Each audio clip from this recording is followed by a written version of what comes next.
Bago tayo mag-umpisa mga chong, pag-like muna na tong video dahil malaking tulong na iyan sa ating munting channel. Well, tila bang walang iniindang injury itong scoring machine ng SMB kagabi, walang iba kundi si Terence Romeo dahil sa sakalam na performance neto, especially ang kanyang dribbling skills kung saan nakikita natin ito sa bawat laban ng SMB ngayong All-Filipino Conference. Well, ayon pa sa highlights kagabi ni Terence Romeo ay tinuruan nga neto ng leksyon itong si Richie Rivero at ibang Phoenix player sa 3rd period at 4th period. Kaya naman sabi ng mga fans na hindi bibitawan ng SMC management itong si The Bro, Terence Romeo.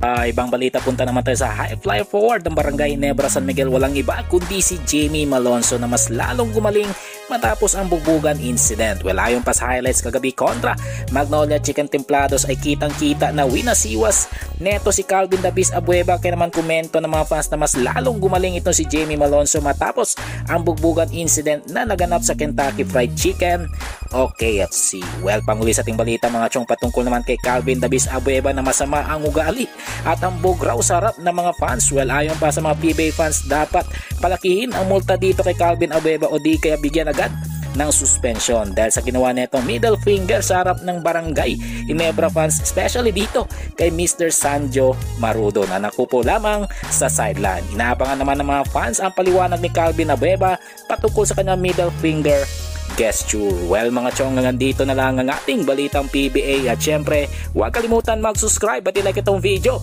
bilang pagsuporta. So this is Channel B once again. I'm out.